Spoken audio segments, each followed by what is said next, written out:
High foodies, this is মিম নিস্তারা। আপনাদের সবাইকে স্বাগতম জানাচ্ছি।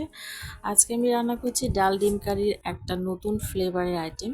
তো রান্নাটা করার জন্য আমি কড়াইয়ে তেল গরম করে এখানে কিছু পেঁয়াজ কুচি আর কাঁচামরিচ দিয়ে দিব। কাঁচামরিচটা আমি মাঝখান থেকে কেটে নিয়েছি জাস্ট। তো এটা আমি হালকা একটু ভেজে নেব।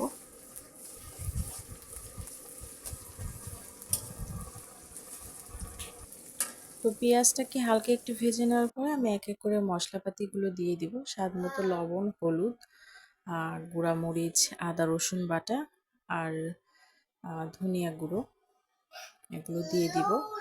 দেওয়ার পরে আমি মশলাটাকে একটু ভালোভাবে কষিয়ে নেব।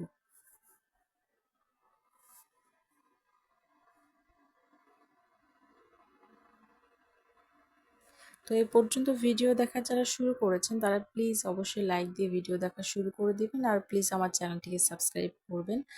আর আপনাদের ভালোবাসা পেলে আমার সত্যি খুব ভালো লাগে, আমাকে সাপোর্ট করবেন প্লিজ। তো তারপরে আমি একটা এলাচ, একটা লবঙ্গ আর এক টুকরো দারচিনি দিয়েছিলাম। তো এটা দেওয়ার পরে আমি ডালটাকে দিয়ে দিলাম। ডালটা দেওয়ার পরে আমি একটু কষিয়ে নেব, আর কষানো হয়ে গেলে আমি পরিমাণ মতো পানি দিয়ে দিব।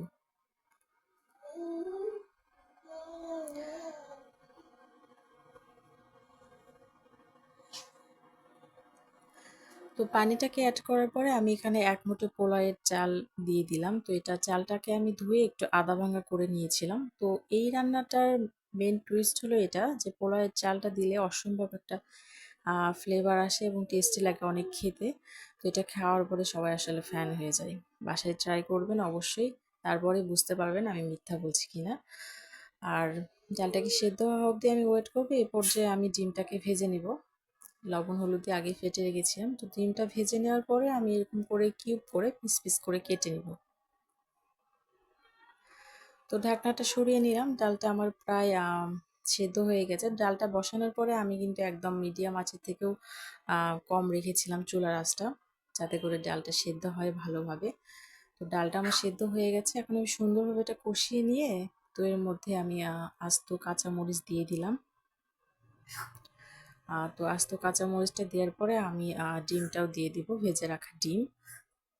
তো এটা দেওয়ার পরে আমি আর কিছুক্ষণ একটু রান্না করব বলক ওঠা পর্যন্ত, তারপরে ঢাকনা দিয়ে ঢেকে দিব।